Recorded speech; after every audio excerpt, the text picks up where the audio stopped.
I can use my feelings as the messenger and the friend that they're supposed to be. Yes, I love how you said that. Yeah. Yeah. Your feelings are friends. Your feelings are not then there to screw you up. No. They're there to guide you where to go next. Mm-hmm. And the more you can accept that, the more you can more easily process grief. I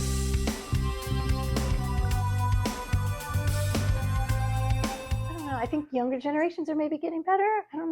I think younger generations are getting better, and older generations try to make fun of them for it. Yeah. But they don't care. Oh, The younger generation, they're like, we're Gen Z, we're feral. Gen Alpha is actually extremely feral. Mm-hmm. Those kids. Whew. Yeah. These kids are being able to be who they are, and within reason. It's not like their parents don't parent them and expect them to, have some decorum because you need to in some places, right? But they're also being nurtured, have your emotions, feel your emotions. And that's another thing that I have to teach people, to be able to feel their emotions. And I'll tell you what, so you were talking about the job thing, right? Mm-hmm. So in 2020, I lost my job because I worked in festivals. Oh, yeah, that's right. And that was the first time I ever properly grieved losing a job. Because usually I don't lose jobs, so the first time I'd ever been laid off.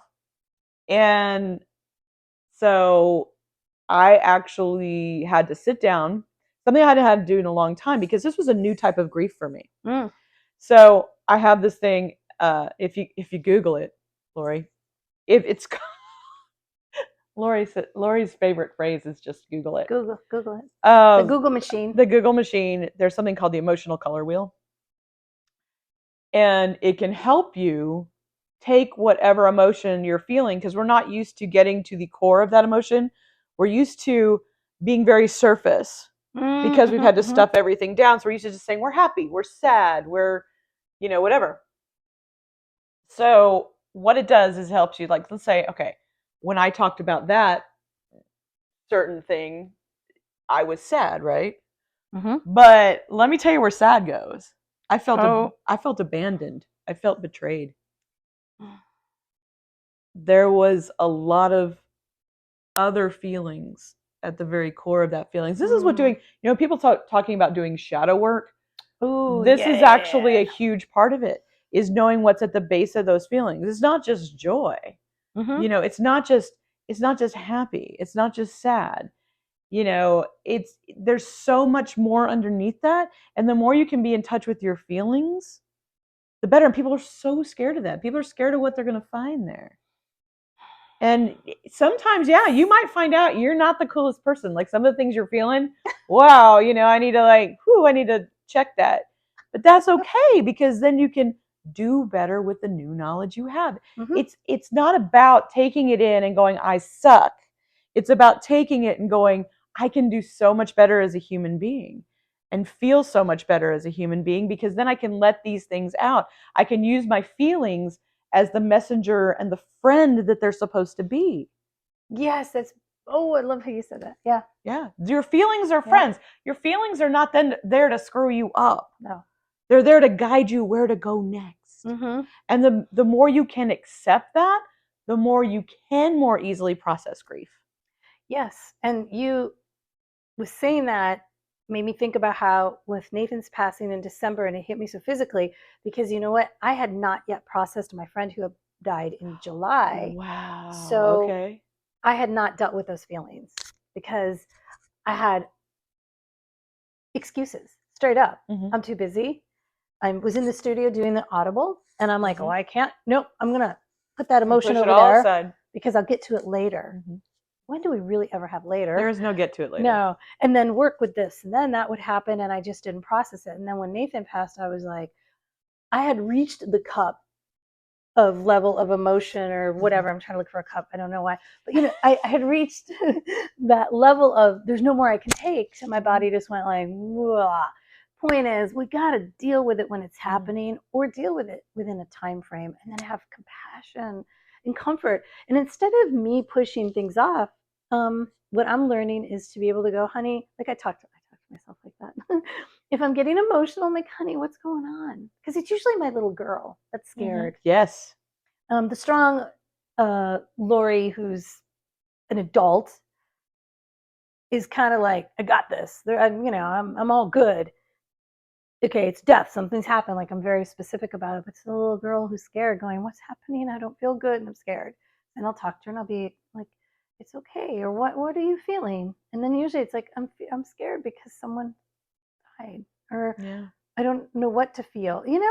That's scary. It brings about, I think, you just hit on something for me. I think that as we see these things happen, as we see people, have heart attacks or people pass away, I think it starts to bring about your own mortality. 100%. And that's Yes. absolutely frightening. Especially when the people who are passing or struggling with illnesses, or when I was going through cancer, I know it scared some of my friends, some of my female friends too. Like, oh, if it can happen to you, then shit, can that happen to me? Yeah. When it's happening to people your age, yes, mortality comes into it. Like, oh, are we getting to that point? Do you remember, like, when we were in our 30s, everything? I don't remember my 30s. This is another stage. It's called the stage. No, this is denial. This is stage of denial. I remember in the late 20s, early 30s, everything was about you find your mate and you get married. And it all like falls in life. You meet someone at that age, you get married, you have children, you go through this process of what society expects, da, ba, da, ba, da, ba, da. And now we get to this point in our life and it's like, oh, we're not going to weddings anymore. Now we're going to funerals. Yeah. And that's where we are now. That's where we are. And it's really hard to accept that. I don't want to accept it because I don't want to lose people, but I also don't want to lose myself.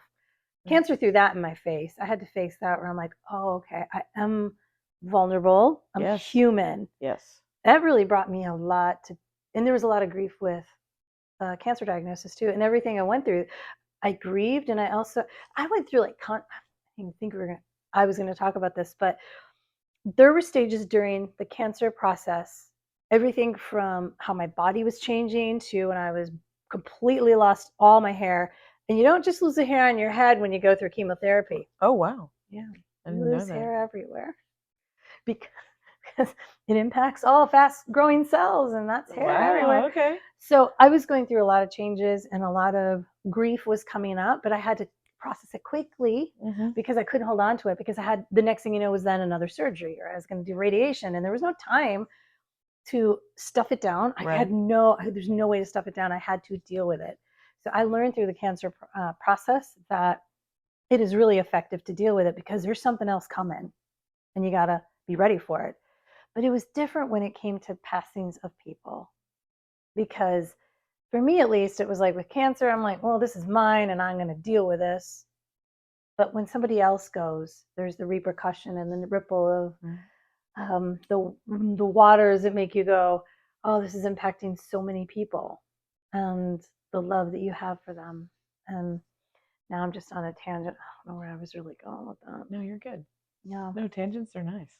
I kind of remember it kind of speaks to the, I mean, when you had cancer, that was your thing. You had that, it was your own internal locus of control at that point. Like, this was something that you had. The problem when someone external dies, something goes on that it's harder to handle because of our insane need for control in our lives, which is why we need so much closure on things. And again, with unconventional loss, there isn't a whole lot of closure. Is there ever really closure? I mean, but there has to be to some degree.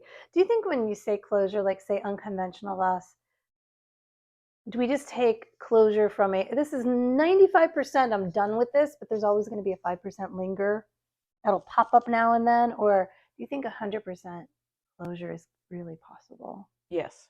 Ooh, I love it. Okay. I do. Yeah. Just because I've had it myself. I don't wonder anymore. I had to make my own closure, like it, for a lot of things in my life. And yeah, I mean, I think it's absolutely possible. Again, it's in correlation to how much control you need over your life, and that you can learn to let go of. You have to understand that things happen. Again, it gets back to acceptance, right? So I mean, we're all at some point going to leave this planet. And it's going to happen no matter what your last conversations were with anybody, Mm-hmm. you know, and you have to believe your own story about where you were in that relationship at that time. And that's some of the hardest things, especially with, again, going back to the people that I see are people who've struggled with narcissistic abuse, and a narcissist will gaslight the hell out of you. Mm-hmm. So you have trouble believing your own stories, you know? Mm-hmm. And so we have to get a person back to a point where they can believe their own story and believe 100% what happened. I believe 100% in my story and what happened. And you know what I love about you, knowing your story and believing it 100% and getting to that place and completing, in a sense, like you were saying, then you can open yourself up to love and other things. Because, you know, I was just talking about the glass full, like my glass was full of grief, but I was not taking care of it.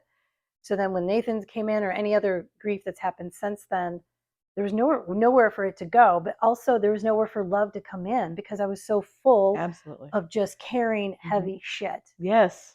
Yeah. So I'm glad that you're saying this, and I'm glad that you're making this statement about, I want to keep saying complete. What were you saying is grief can be, how did you say it? Not final. Well, did you say? That was so great. It can be. Yeah. I mean, you get to acceptance. Yes. Which is, again, the hard place to get to. Mm-hmm. It's so hard for us to accept things because we don't want to. We want to change. I love it when people want to change things and make the world a better place. Sometimes when people are very much that oriented, it's very hard to also accept. Mm-hmm. You know, and sometimes you just have to accept that this is what it is, and you have to want it to be. Yep. Mm-hmm. That's you have to be okay with it. Yeah, and not just needing it to better yourself or being a better person to those around you as well, because we all know what it's like to also deal with someone who's going through grief. Maybe they lost someone that we don't know, but they're going through so much grief. We want to accommodate them, but if you're going through a lot of grief, you want to accommodate the other one. But I was just going to go on this strange tangent of being back in Austin. I've been grieving old Austin since I've been here. Yeah. And I have a friend with me, and I keep telling my girlfriend who's with me, I'm like, oh, I sound like an old You're person. like, what used to be here was yeah. It was never this crowded before, and then there was this and that was driving down 24th last night to Hole in the Wall. Oh my Jeez. God. And I haven't been to the Hole in the Wall in probably like 8 years. 7 or 8 years, I think we calculated last night. And oh my gosh. Mm-hmm. Like just everything that's like built up, and it's nuts. So I was grieving the old Austin, but you know what I was really grieving? Me being young in the old Austin. Absolutely. So there's always way deep down. I like that. What are we really grieving? What is really the loss?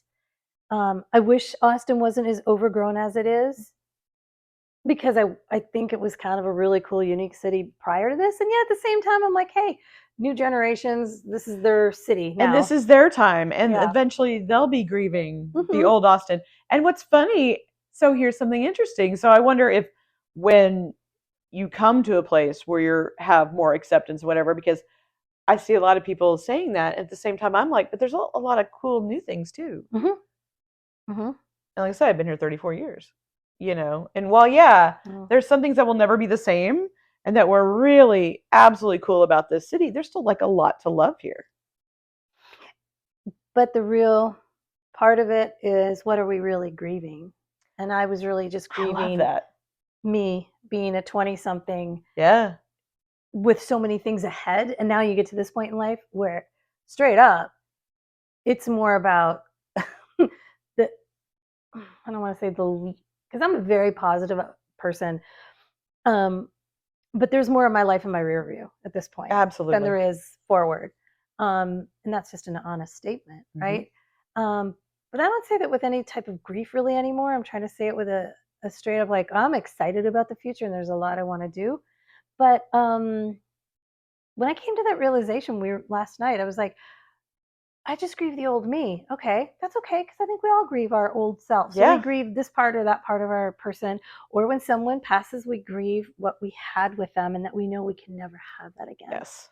And as humans, we can't get stuck in what we don't have anymore. We need to really just keep open to what is coming, because that whole full glass thing for me, I can't have love in life and new experiences if I'm holding on to the old stuff. Yeah.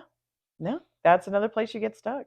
But I think it's great, like if you're talking about, if we go and talk about self-care type things, one would be a ritual, but other two is just getting out and seeing people. And that is so important, Mm-hmm. to To be not able feel to, alone. yes, and to open yourself back up Yeah. to, that. And for some of the people, the clients I've seen, I know for me for a long time, it's very hard at first if you've been through any kind of narcissistic abusive relationship, but it's so very necessary to Is be it among the living again. no living? And also, having gone through dealing with a narcissist, is it helpful for you then when you do get around other people who can confirm your story or your truth, for you to go, oh yeah, see, I knew Yeah. my story was correct? Is that, I mean, because Yeah, I've it's never hard. personally dealt with a major narcissist. I've had some narcissistic, I'm going to say, people, but not like a true 100% narcissist. And there is a difference. People, and I There's hate a when people, spectrum. a spectrum, yeah. And I hate when people throw that around when they'll say, like, oh, he's a narcissist. I'm like, are you sure? Or is he Don't just an asshole? It just, yeah, exactly. Or just a bit selfish and maybe Do uncaring. you, But do you know what the difference is? I would love you to share the difference because I can't qualify enough to say that. An asshole is an asshole all the time. A narcissist is sometimes your absolute most wonderful Prince Charming and then an asshole. Oh. Yeah. There's a roller coaster with a narcissist. Oh, okay, got it. If Yeah. someone's just a curmudgeon, Mhm. they're just going to be like that way all the time. Mm-hmm. Yeah. But a narcissist, and that's what gets you hooked, because they know that sometime the good part's coming. Oh, yeah. So Yeah. I'm sorry, I didn't mean to take you off track. No, you didn't take me off track, because I think it's really important to know, especially because it ties together to grief. Yeah. Especially if you have to grieve the good parts. Yeah. Because that did happen. It did happen. But it was all an act. And that's what's hard for people to accept. They're like, but they were good sometimes. I see people get stuck in can the narcissist ever change? The answer is no. The answer is absolutely no. Because if they wanted to change, they would.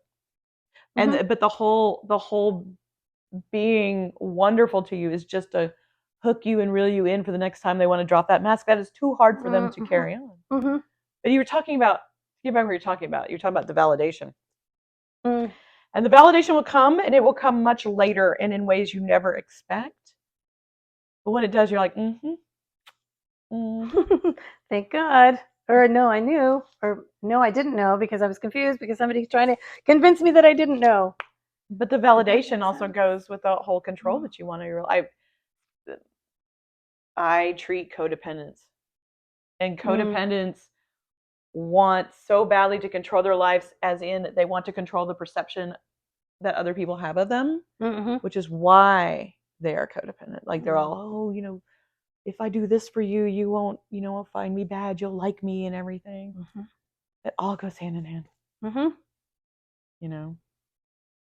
Let's end this talking about self-care for people, because I think it's very important. We were talking about, rituals. We were talking about feeling your feelings when you need to. What else do you think? Because self-care, and it's gotten such a dirty, like, it's become a dirty word. Some people want to go, oh, he's selfish, and some people want to go, oh, I have my bubble bath and my chocolate. Well, those self-care needs to be like something that nurtures you, like on a different level. I think people don't understand what self-care really means. Yeah, a bath and chocolate are nice, though. Don't get me wrong. I mean, that's a nice way to unwind. But how do people take care of themselves when they're grieving? So we were talking about seeking out therapy if it gets to that point. Yeah. With a grief counselor is really important.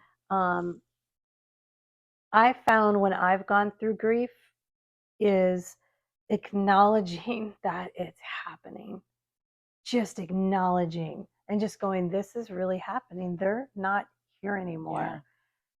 This hurts. Okay, I can't deal with it right now. I'm going to come back to it. And it's a commitment to yourself to come back to it, because there's something in you aching, whether it's the child in you, whoever in you is like, pay attention to me. So I think acknowledgement is huge. And also, I think there should be no, I'm trying to think of the right way to say this. No one should question anybody and how they're handling grief, because everybody handles it differently. Absolutely. Some people can be emotive. They can be very emotive. I'm not typically, but that doesn't mean I'm not feeling it any less or any more than someone else. But I think no one should question it and how people are choosing to grieve. Yes. I think sometimes, like last night, I heard a lot of people saying things like to each other, like, how are you doing? And that was really good that people were just like, nice. how are you doing? And people weren't holding back, like, well, I'm fine. It was like, well, this sucks. Yeah. This hurts. Yeah.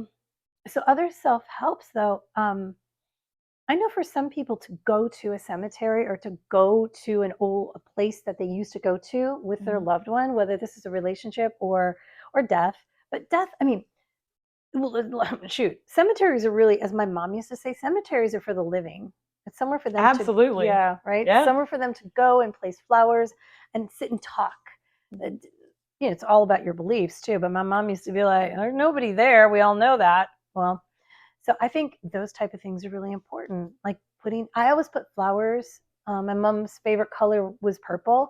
So every year in her passing, I put purple flowers in my house. Oh, that's so nice. Yeah, and it just, but sometimes I don't wait for the anniversary of her passing. I'm just like, remember her. I just want to remember her. I just think we have to honor everyone and how they do it differently.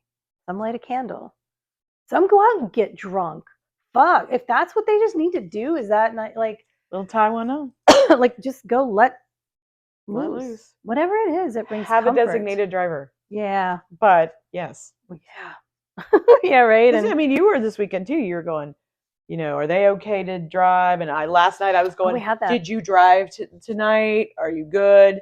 I did that a lot last night. There's just a lot of emotion going on, even Friday night too. A lot of emotion.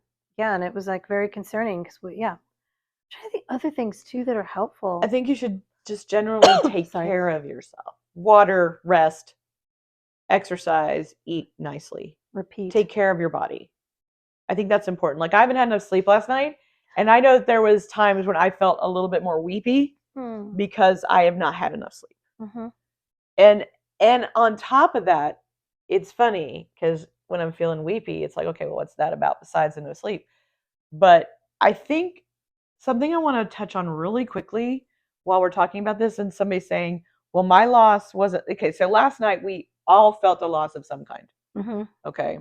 And while it may not be the same as, Nathan's bandmates, Nathan's wife or whatever, we're all feeling a loss. Try not to compare your loss to somebody else's loss so that you don't feel it. You are losing whatever your relationship was that person. Beautiful. You're grieving that relationship. Mm-hmm. So definitely when you're talking about self-care, take, that time to sit down with yourself and understand what that relationship is. It can be good whether you're trying to get closure or trying to figure out where you're going with your grief. If you can get clear on what it is you're grieving or need closure on, then that makes the process much easier. So I think journaling, as far as a self-care, like, writing down and pen to paper, what it is you are particularly grieving about that person. And yes. Well, I like that you said that, because everybody carries grief differently. Everybody has a different level of grief compared for whatever it is. But one thing I try not to say to myself, but I've caught myself doing it sometimes, and I'm saying it now because I don't want people to do it, is, what's wrong with you, Laurie? Like, why are you feeling that? The self-criticism, and it's like, this is happening. You're feeling this way because it's real and you're human. Yeah. So that's another part of self-care, is just self-love. And absolutely. Just talk to oneself. Talk to yourself nicely. Try not to be so hard on yourself for a little bit. Give yourself some grace. Yes, grace. 100%. I think I've said 100% now, like 10 times. 1,000%, Dana. I agree. 1,000 and 1,000. And I think that's how we can go out, giving ourselves 100% grace. Yeah. I mean, I'm gonna tell you, I'm glad you were here, and I'm glad we sat down to do this. And I hope you can come back soon under better circumstances. Yeah, to where we don't want to cry every like 5 seconds. But if we do want to cry, we will. Yeah, well, we will after. Yes, because we will. Yeah. And so, but it's been a great weekend nonetheless. I feel like I was talking about it being healing on Facebook on so many levels. And I think it's also the first time, because I've done a lot of the healing work, that I felt 100% myself when I was out last night. Oh, that's good. Yeah, like I don't think I've ever been 100% myself in that particular crowd of people. And it was great. I heard you laugh a lot, which I think is really wonderful. She has a big laugh. It's very joyful. It's huge. It's yeah. And the laugh was great because it was out of love, and it was a celebration, because it was really great to be around so many people that we all have known over the years and connect. For me to reconnect with a lot of people again I hadn't seen in a long time. Yeah. Thank you for allowing me to sit with you again to talk. Absolutely. And we both are very passionate about mental health, mental awareness, mental care, all of it, especially with grief that you get pulled into. And I just wish everyone, though, who watches your podcast to have, like you said, grace and compassion. Absolutely. Yeah. You gotta, if no one else is for you, you gotta be for yourself, Even if you feel like that, you gotta build yourself up and, just show yourself some compassion and grace every once in a while. It's okay. You're not, everybody likes to think, oh, this broke up because I was a horrible person or whatever. Hey, maybe, but you can do better. It's really true. We both have gravelly voices from a lot of like screaming and talking. I know. Yeah. See, celebration of life. Yeah. Celebration of life. Totally was last night. And I'll also end with this. I think a lot of people last night, one of the things, you said that everybody was saying, everybody's like, how are you? How are you? I also heard a lot of I love yous last night. Oh my God. No holding backs. No. Like I love you. I love you. Yeah. Lots of I love you. And I think that can be contributed to the person that Nathan was. Because he was very much a nothing but love. Nothing but love. I think that's where, we'll absolutely leave it with nothing but love, right, Laurie? All right, well, thank you so much for being here. If you like the podcast, go ahead and like, share, subscribe, all those things. And until next time, make your life your mission. We'll see you then.